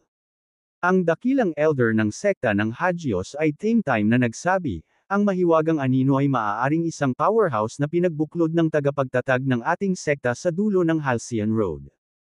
Kahit sa dami namin, hindi namin siya nakuhanan. Itong hindi kilalang kalaban natin ay talagang makapangyarihan. Natahimik ang mga powerhouse sa main hall. Nagsanib puwersa sila ngunit nabigo silang ibagsak ang hindi kilalang powerhouse. Ang kanilang grupo ay binubuo ng ilang mga powerhouse sa Transcendental Bliss rank at marami sa Quasi-Bliss rank. Gayunpaman, hindi nila makuha ang isang kalaban. Ang lakas ng misteryosong kalaban ay kailangang higit sa Quasi-Bliss rank o maging sa Years 1 rank. Ang mga powerhouse sa pangunahing bulwagan ay nawalan ng mga salita sa pag-iisip ng posibilidad. Samantala, bumalik si James sa kanyang tirahan. Wala siyang pakialam sa pinag-uusapan ng mga powerhouse sa main hall. Gayunpaman, hindi siya mapakali. Hindi rin siya nag-aalala tungkol sa hindi kilalang powerhouse na inilabas din. Siya ay nasa Anserlos, kung saan maraming mga powerhouse ang umiral. Bumagsak man ang langit, bahala na sila. Wala siyang posisyon para makialam. Inayos ng Hagio sect na umalis ang mahihinang magsasaka at pinahintulutan lamang na manatili ang mas malalakas. Malubhang nasugatan si James at hiniling din na umalis. Dahil naintindihan niya ang mga ipinagbabawal na inscription ng Hagio sect, hindi siya pinabayaan ng Hagio sect ng ganoon kadali. Siya ay inayos na manatili sa Hagio sect hanggang sa lubusan nilang imbestigahan ang bagay na ito. Ang unang layunin ni James ay pumasok sa Hagio sect, kaya malugod niyang tinanggap. Habang naglalakbay sa Hagio sect, nakipagkaibigan siya sa ilang mga disipulo. Pagdating doon, isinaayos siyang manirahan sa isang malayang espiritual na bundok. Hindi sigurado si James kung ano ang naghihintay sa kanya. Gayunpaman, hindi siya nag-aalala. Pagkatapos ng lahat, siya ay isang tao. Ang Hagio sect ay isang puwersang nilikha ng isang tao. Sa makatuwid, hindi niya kailangang mag-alala tungkol sa mga ito na sadyang nagdudulot sa kanya ng pinsala. Si James ay ipinadala sa Hagio sect. Pagdating niya, dinalhan siya ng isang alagad ng hilang elixir para gamutin ang kanyang matinding pinsala. Pagkaubos nito ay unti-unti na siyang gumaling. Pagkatapos niyang gumaling, ipinatawag siya sa pangunahing bulwagan ng Hagio sect. Sa main hall, nakita niya ang napakaraming audience. Isang matandang lalaki na nakasuot ng puting roba ang nakaupo sa pinakamataas na upuan, naglalabas ng makapangyarihang aura. Alam ni James na ang lalaking nasa pinakamataas na upuan ay walang alinlangan na ang leader ng Hagio sect, isa sa mga pinakamahusay na powerhouse ng human race, si Landry Zimar. Mabilis niyang pinagsalikop ang kanyang mga kamay at binati, "My name is 49. Ikinagagalak kitang makilala, Ginoo." Ikinaway ng matandang lalaki ang kanyang kamay at sinabing, "Dalhin mo siya ng upuan." Agad na dinala ang isang upuan sa main hall. Ginawa ni James ang kanyang sarili at buong kabab ang loob na nagtanong, "Maaari ko bang itanong kung bakit ako ipinatawag?" Sagot ni Landry, "Wala namang espesyal. Gusto ko lang magtanong tungkol sa nangyari sa Halcyon Road." Ikinwento ni James ang lahat ng detalyado. Sa loob ng madilim na mundo ng Halcyon Road, walang mga daan. Kaya naman, hindi mabuo ni James ang mga pangyayaring nangyari. Isinalaysay niya ang lahat gamit ang mga salita at ginamit ang kanyang pangunawa sa mga inscription upang maipakita ang mga pangyayari. Gayunpaman, sadyang inalis ni James ang bahagi kung saan siya nagsumite ng Trescentia Completaire Art. Matapos panoorin ang projection niya ng mga kaganapan, sumimangot ang mga powerhouse sa main hall. "Ano ang hitsura ng ceiling formation?" tanong ni Landry. Ikinaway ni James ang kanyang kamay at inihagis ang ceiling formation na natutunan niya mula sa batong tarangkahan ng palasyo. Tapos, sabi niya, "Here you go." Pinagmasdan ni Landry ang pagkakabuo at bamulong, "Ito ang aming mga ipinagbabawal na inscription." Bilang pinuno ng sektang Hagios, natural na alam ni Landry ang tungkol sa kanilang mga ipinagbabawal na inscription. Alam niya sa isang sulyap na ang ceiling formation ay binubuo ng forbidden inscriptions ng kanilang sekta. Nakabisado mo na ba ang mga primitive na inscription ng human race? Napatitig si Landry kay James. Bahagyang umiling si James at sinabing, "Hindi ako sigurado kung ang mayroon ako ay ang mga primitive na inscription ng human race. Narinig ko na ang mga primitive na inscription ng tao ay nasa pag-aari ng Hagio sect. May verify ko lang kung maipapakita mo sa akin ang mga primitive na inscription ng tao." Agad na nagutos si Landry, "Ipaalam sa elder ng aming library na dalhin dito ang mga primitive na inscription ng human race." Matapos maghintay ng ilang sandali sa pangunahing bulwagan, sa wakas ay dumating ang mga primitive na inscription ng human race. Ipinasa sila ni Landry kay James, na nagpapahintulot sa kanya na tingnan ang mga ito. Ito ang mga primitive na inscription ng mga tao. Matagal na itong nakaimbak sa loob ng ating sekta. Kinuha ni James ang sinaunang balumbon at ibinulong ito. Ilang simpleng inscription ang lumabas mula sa sinaunang balumbon at lumitaw sa kanyang paningin. Sa isang sulyap, sigurado si James. Totoong sabi niya, "Ganun din. Ang pinagkadalubhasaan ko talaga ay ang mga primitive na inscription ng mga tao. Ang mga inscription ng sinaunang balumbon ay kapareho ng natutuhan ko mula sa primal mantra. Nagulat ang mga makapangyarihang tao sa bulwagan. Napaka-magical ng mga inscription ng ating lahi. Sila ang ubod ng mga inscription ng ibang lahi. Siya ay dapat na hindi ka pani-paniwalang talino upang mamaster ang mga ito. Talaga, napakaraming henyo at powerhouse sa ating sekta, ngunit iilan lamang ang makakaunawa sa mga primitive na inscription ng ating lahi. Nagsimulang bulungan ang mga powerhouse sa isa't isa. Nakabisado mo ba talaga ang mga primitive na inscription ng tao? 49. Hindi rin makapaniwala si Landry. Nilinang din ni Landry ang mga primitive na inscription ng mga tao. Bagaman ang mga primitive na inscription ng mga tao ay tila simple, ang mga ito ay medyo malalim. Sa madaling salita, ang mga primitive na inscription ng mga tao ay ang pundasyon ng paglilinang. Kalmadong sabi ni James, ganun ba talaga kapani-paniwala? Ang mga inscripsyong ito ay napakasimple.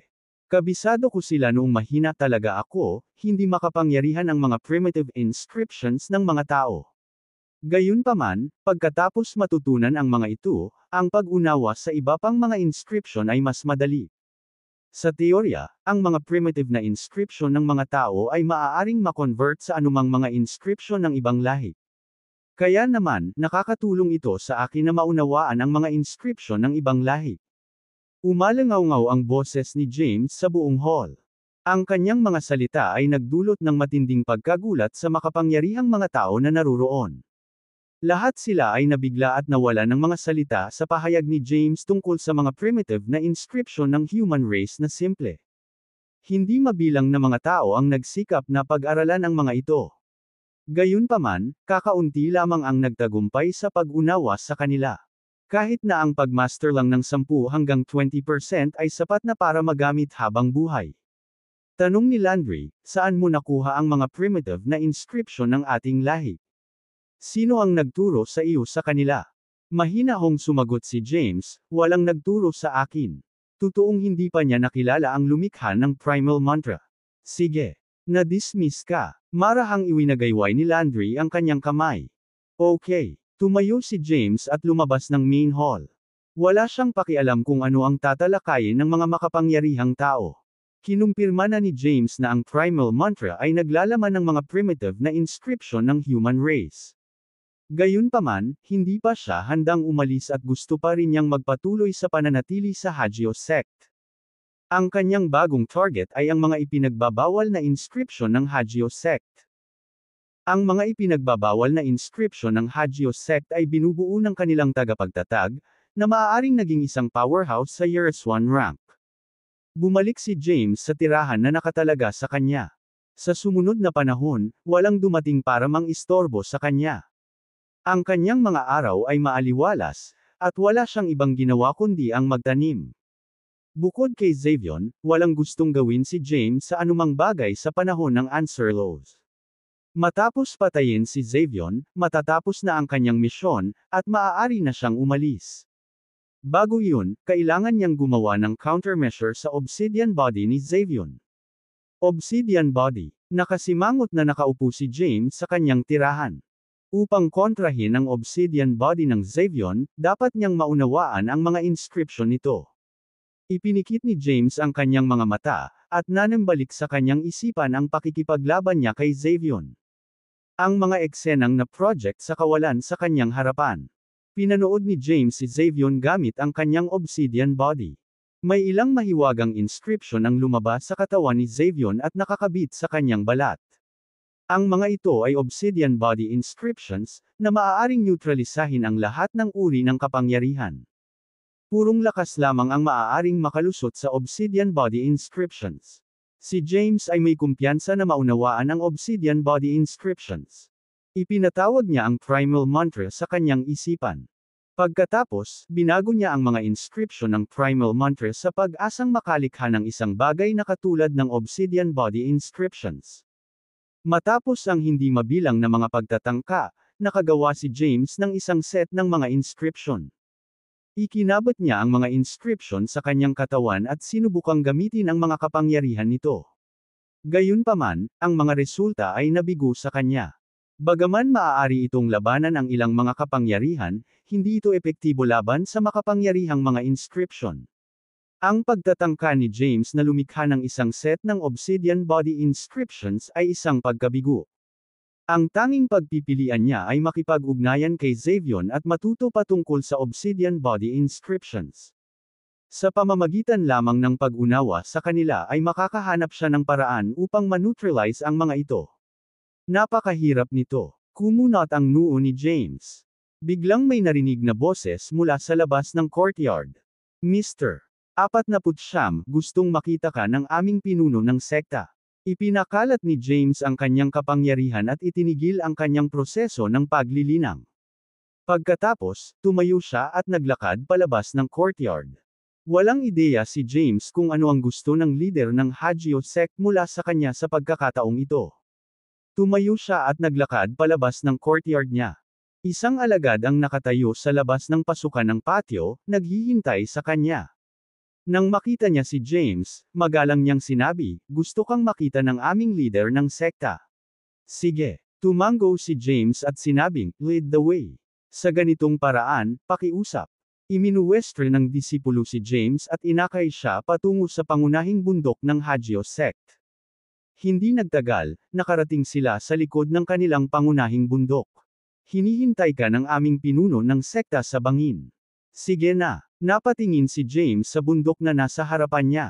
Humakbang siya pasulong at nawala sa kinatatayuan. The next moment, nasa bangin na siya. Nakalagay sa bangin ang lamesang bato at ilang upuang bato. Dalawang matatandang lalaki ang nakaupo sa stone table. Ang isa ay ang leader ng Hagio sect, si Landry. Yung isa naman ay pamilyar din ang mukha. Ito ay ang dakilang elder ng Hagio sect, si Kairev Zoga. Umupo ang dalawa sa mesa, nag-uusap tungkol sa isang bagay na may time na ekspresyon. Lumapit si James, pinagsalikop ang kanyang mga kamay, at binati sila, "Sir Landry, Sir Kairev." Itinuro ni Landry ang isang upuan sa tabi niya at sinabing, "Comfortable ka." Lumapit si James at umupo. Nagtataka siyang tumingin kay Kairev. Si Kairev ay dapat na nasa hangganan ng mundo sa lalim ng Halcyon Road.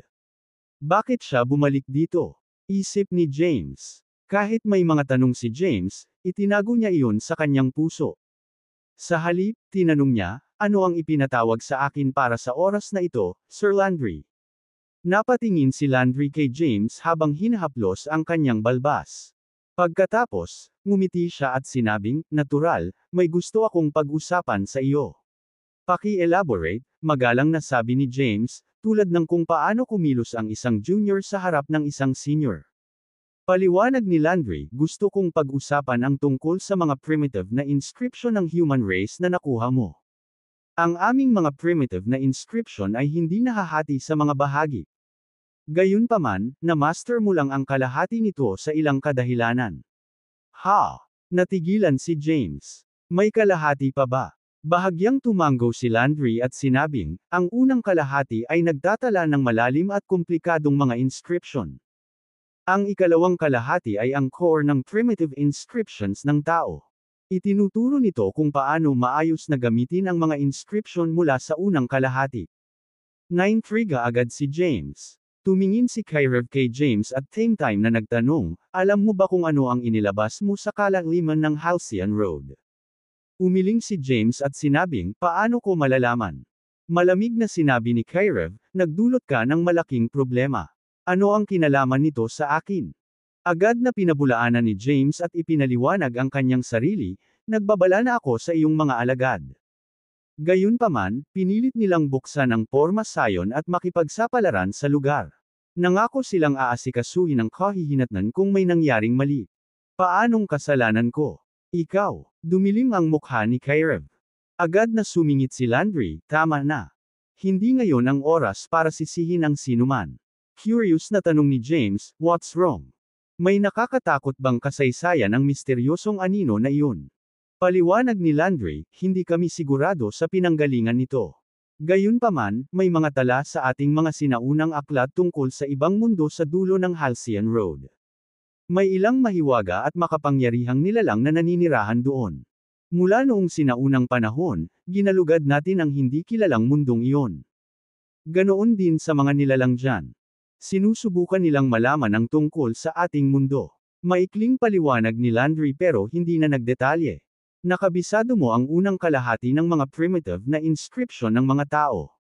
Napaka-talented mo at talagang qualified ka para linangin ang second half. Gayunpaman, wala kaming alam tungkol sa iyong pinagmulan. Kaya, hindi namin maibibigay sa iyo ang pangalawang kalahati. We'll give you two choices. Tumingin si James kay Landry at nagtanong, "Yeah." Landry elaborated, ang unang opsyon ay sumali sa Hagio sect. Pagkatapos naming matuto ng higit pa tungkol sa iyong pagkakakilanlan at pinagmulan, papahintulutan ka naming linangin ang ikalawang kalahati ng inscription pagkatapos na maalis ang iyong hinala. Ang ikalawang opsyon ay umalis sa Hagio sect. Hindi ka namin mahihirapan. Binigyan ni Landry si James ng dalawang pagpipilian. Feral stay, walang pag-aalinlangan na sagot ni James. Alam na niya kung gaano kataka-taka ang mga primitive na inscription ng mga tao. Kung ang unang kalahati ay kapaki-pakinabang na, kung gayon ang pangalawang kalahati ay dapat na mas mahusay. Inaabangan ito ni James. Sa makatuwid, nagpasya siya ng walang dalawang pag-iisip. Ngumiti si Landry at sinabing, "Good. Magiging mas mababang ranggo kang disipulo sa ngayon at magiging responsable ka sa paglilinis. Kung aakyat ka sa posisyon ng isang elder, papayagan kang makita ang ikalawang kalahati ng mga primitive na inscription ng mga tao. Isang mas mababang ranggo na alagad na namamahala sa paglilinis." Natigilan si James. Siya ay isang powerhouse sa Holy Celestial rank na may pisikal na katawan sa huling yugto ng Quasi-Bliss rank. Gayunpaman, hinihiling sa kanya na maging isang mas mababang ranggo na disipulo na namamahala sa paglilinis. Pinapahirap nila ang mga bagay para sa kanya. Anong mali? Hindi ka ba masaya sa arrangement? Tumingin si Kyrev kay James at malamig na sinabi, "Kung ayaw mo, sige umalis ka na." Siyempre hindi. Ayos lang ako. Hindi pinabulaanan ni James ang desisyon. Tumayo siya at sinabing, "Pupunta ako para mag-ulat kaagad sa aking istasyon." Pagkatapos magsalita, umalis na si James. Kaagad pagkatapos, tumigas at nawala ang ngiti ni Landry. Tanong ni Kyrev, "Ano ang tingin mo sa kanya?" Huminga ng malalim si Landry at sinabing, "Mula nang ipanganak ang ating lahi, kakaunti lang ang makakabisado ng ating mga primitive na inscription. Maging ang nagtatag ng aming sekta ay hindi ito lubos na makabisado. Gayunpaman, pambihira ang kahusayan ng 49 sa ating mga primitive na inscription. Siya ay walang alinlangan na isang henyo. Si Landry ang kasalukuyang pinuno ng Hagio sect. Sa buong panahon, nakita niya ang hindi mabilang na mga kahanga-hangang tao. Marami sa kanila ang sinubukang linangin ang mga primitive na inscription ng mga tao. Itinuturing na itong isang malaking tagumpay kung natuto sila ng 10 hanggang 20%. Anuman ang maliit na kanilang pinagkadalubhasaan ay sapat na para magamit nila habang buhay. Bumantong hininga si Kyrev at sinabing, "Talagang henyo siya. Pambihirang pag-iral ang mga primitive na inscription ng ating lahi. Na-master lang niya ang unang kalahati ng mga ito ngunit nagawa niyang basagin ang silang formation na itinakda ng ating ninuno." Parehong nakita ni Kyrev at Landry ang silang formation. Kahit na sila ay nasa Transcendental Bliss rank, hindi nila matukoy ang porma sayon. Sinubukan nilang pag-aralan ito. Gayunpaman, masyadong malalim ang forbidden inscriptions. Bagamat naabot na nila ang mga dakilang tagumpay sa kanilang hanay ng cultivation, hindi nila maintindihan ang mga ipinagbabawal na inscription sa loob ng maikling panahon. Sinabi ni Landry, hayaan siyang manatili bilang isang mas mababang ranggo na disipulo sa ngayon. Samantala, dapat nating siyasatin ang kanyang pinagmulan at tingnan kung mayroong anumang kaina-hinala tungkol sa kanya. Hanggat hindi siya isang nilalang mula sa kailaliman ng Halcyon Road, ayos lang. Isa lang ang inaalala ng Hagio sect tungkol sa background ni James. Nag-aalala sila na siya ay isang nilalang mula sa dulo ng Halcyon Road. Kung tutuusin, si James ang nagbukas ng porma sayon at naglabas ng isang misteryosong nilalang na hindi nila alam na nag-e-exist pala.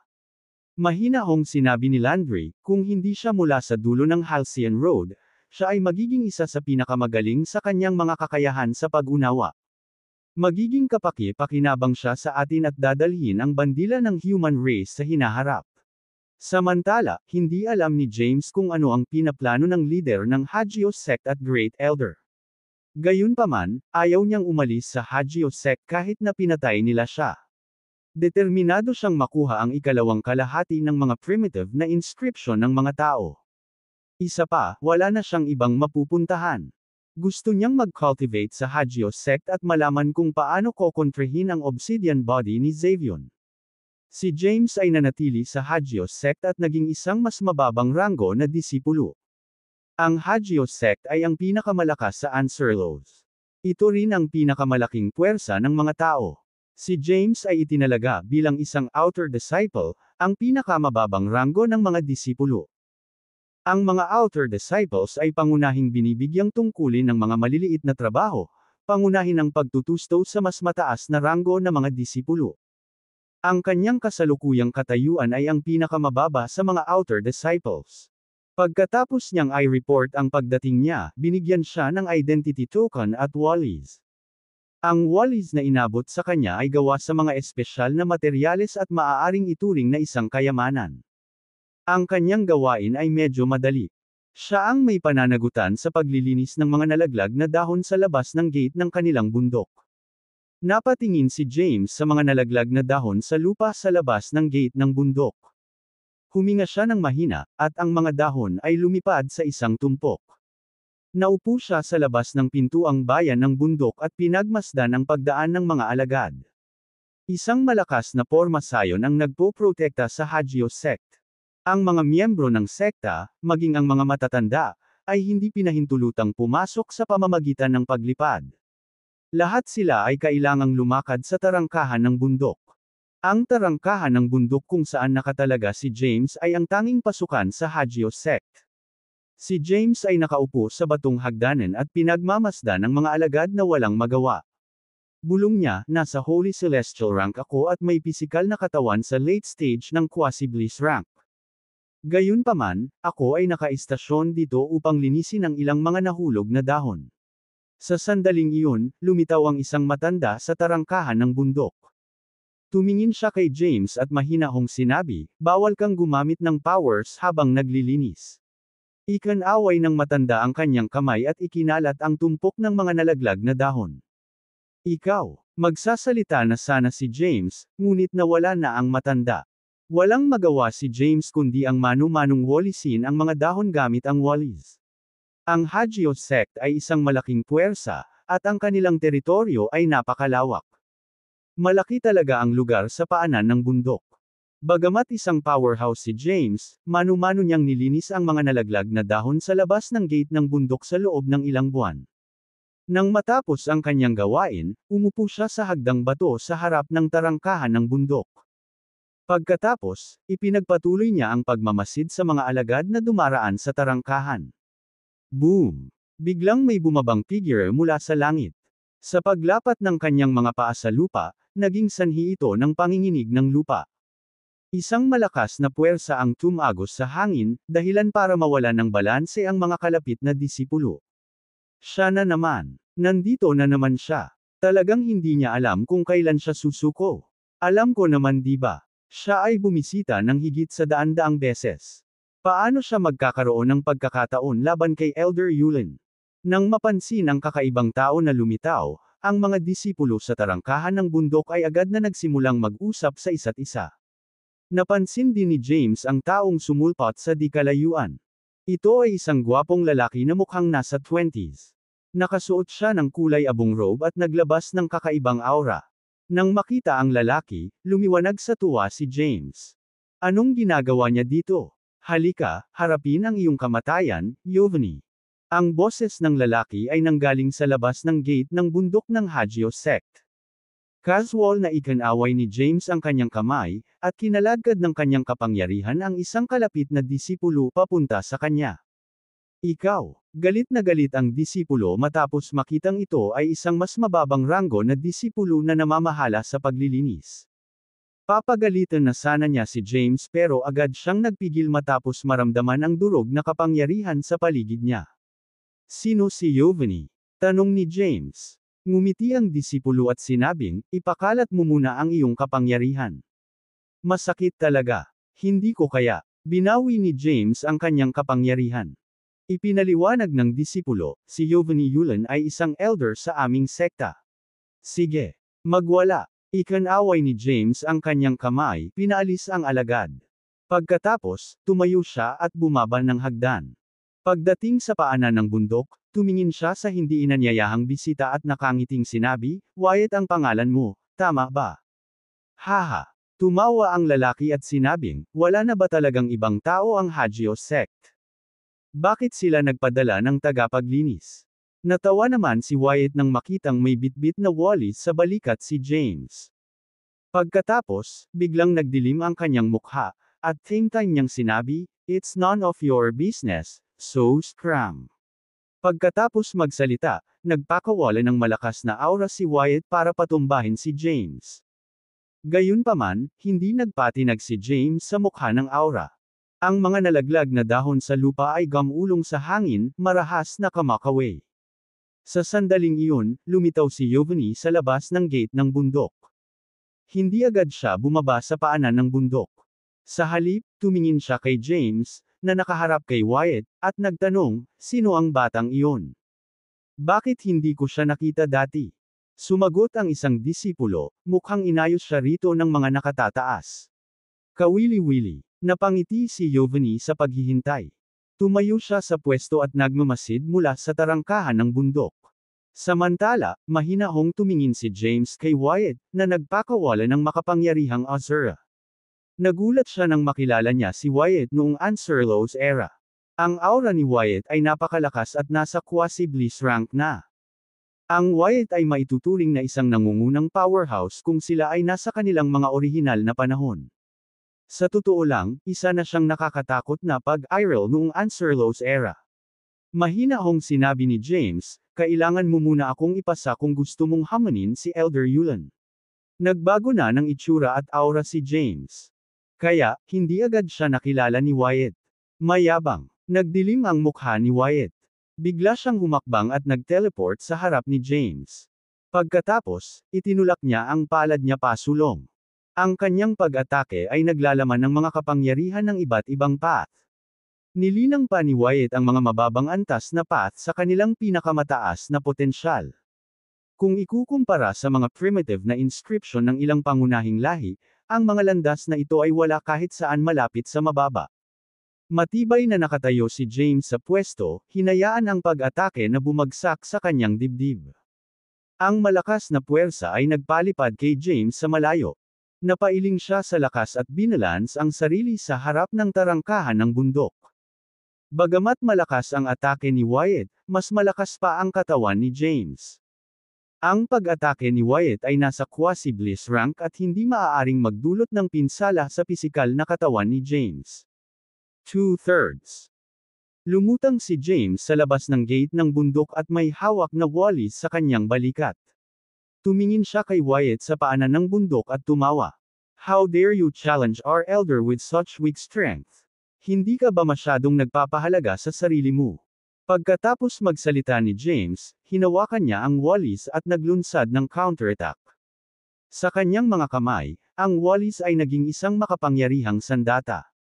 Ang lakas ng kanyang katawan ay naging isang malaking sword energy at tumakbo patungo kay Wyatt. Si Wyatt ay natakot sa sword energy na umaakay sa kanyang direksyon. Mabilis siyang umiwas at nawala sa lugar. "Sa tingin mo saan ka pupunta?" Hinabol siya ni James. Dumating si James sa labas ng universo kung saan matatagpuan ang Hagio sect at inihagis ang Blythe Omniscience. The next moment, nasa harap na siya ni Wyatt. Gustong lumaban ni Wyatt, ngunit isang pamilyar na boses ang biglang nanggaling sa kanyang kalaban. "Bakit ka nasa panahong ito, Wyatt?" Nagulat si Wyatt nang marinig ang pamilyar na boses. Tinitigan niya si James at tinanong, "Sino ka?" Sumagot si James, 49. Ikaw ba?" Nanginginig si Wyatt sa gulat. Nanginginig ang katawan ni Wyatt nang may sumulpot na pamilyar na mukha sa kanyang isipan. Matagal na halos nakalimutan na niya ang mukha na iyon. Hindi na niya maaalala ang mukha na iyon kung hindi dahil sa pamilyar na boses at pangalan. 49. James. Bahagyang nanginginig ang boses ni Wyatt. Bahagyang tumango si James at sinabing, "Ako ito." Huminga ng malalim si Wyatt. Kaya dumating ka sa panahong ito nang hinabol mo si Xavion. Tumango ulit si James at sinabing, "Yeah. Paano ka rin napunta dito?" Huminga ng malalim si Wyatt at sinabing, "Mahabang kwento. Hindi nagtagal pagkatapos mong habulin si Xavion, nakipagsapalaran ako sa isang kapahamakan. Hindi sinasadyang na-trigger ko ang ilang uri ng teleportation formation. Ako ay pinabalik sa nakaraan at dumating sa panahong ito. Gayunpaman, matagal na akong nandito. Nasa Holy Celestial rank ako noong una akong dumating. Nasa middle stage na ako ng Quasi-Bliss rank ngayon.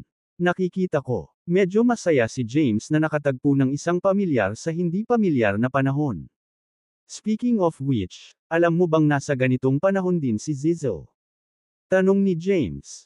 Tumango si Wyatt at sumagot, "Oo. Matagal ko nang nalaman. Pagdating ko, hindi pa siya nagiging leader ng Seraphic Sect. Noon, isa lamang siyang natatanging alagad ng sekta. Inimbestigahan ko at nalaman kong hindi siya ang parehong tao sa Zizzle mula sa aking lahi. Ang Zizzle na kilala natin ay maaaring isang reincarnation ng Zizzle ng panahong ito." Kahit alam ni Wyatt ang tungkol kay Zizzle, wala siyang alam tungkol kay Lady Wiccalia. Inom tayo at maghabol sa mga lumang panahon. Niyakap ni James ang mga balikat ni Wyatt, umaktong friendly.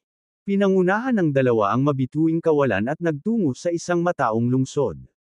Pagkatapos, pumasok sila sa isang restaurant at nagkwentuhan sa ilang inumin. Nagsalita si Wyatt tungkol sa kanyang mga karanasan sa buong panahong ito. Matapos siyang may hatid sa panahon ng Ansel Eros, marami siyang naranasan na paghihirap. Nagsumikap siya at patuloy na nag-improve hanggang sa tuluyang maabot niya ang Quasi-Bliss rank. Bumantong hininga si Wyatt at madamdaming sinabi, "Mas maganda ang buhay mo kaysa sa akin. Pagdating ko sa panahong ito, napakababa ng cultivation rank ko. Sa panahon kung saan hindi mabilang ang mga powerhouse, ang pagiging walang ingat ay haantong sa kamatayan. Gayunpaman, napakaswerte mo na naging disipulo ng Hagio Sect pagkarating mo rito. Sa sekta na nagpoprotekta sa iyo, makakaligtas ka ng maayos." Ipinahayag ni Wyatt ang kawalan ng pag-asa at kawalan ng kakayahan na kanyang hinarap sa panahon ng Answer Laws. Nakangiting sabi ni James, "Despite the odds, you still survived. Sulit ang lahat ng iyong pagsisikap. Ngayong naabot mo na ang Quasi-Bliss rank, bakit hindi ka bumalik sa ating panahon? Sa iyong lakas, ang paglalakbay sa ilog ng panahon ay dapat na madali." "Nandito pa rin si Yemima," sabi ni Wyatt sa pagkabigo. "Yemima." Nagulat si James. Para mas tumpak, siya ang reincarnation ni Yernima. Tuluyan na niyang nakalimutan ang buhay niya bilang Yemima. "Pinuprotektahan at nililinang ko siya sa lahat ng oras na ito. Sabay kaming pumasok sa sinaunang guho at napadpad sa teleportation formation. Unfortunately, nagkahiwalay kami. Siya ay naging isang disipulo sa Hagio Sect, samantalang ako ay nanatiling isang masamang magsasaka." Nagtataka, nagtanong si James, "Kung gayon, ano ang sama ng loob sa pagitan mo at ng elder ng Hagio Sect?" Sagot ni Wyatt, "After being teleported to this era, hiwalay na kami ni Yemima. Nang matagpuan ko siya, isa na siyang alagad ng elder na iyon, si Yovani Yulan. Gusto ko siyang isama, pero sabi ni Yovani kailangan ko muna siyang talunin." Nakikita ko. Naintindihan naman agad ni James ang sitwasyon ni Wyatt. Napabuntong hininga si Wyatt at sinabing, "Hindi ko alam kung ano ang nangyari, ngunit nawala ang mga alaala ni Yemima matapos dumating sa panahong ito. Ilang beses ko na siyang nakita, pero hindi niya ako nakikilala." Matapos ipahayag ang kanyang kalungkutan, humigop ng kaunting alak si Wyatt. Sumama ang pakiramdam ni James matapos makita ang malungkot na anyo ni Wyatt.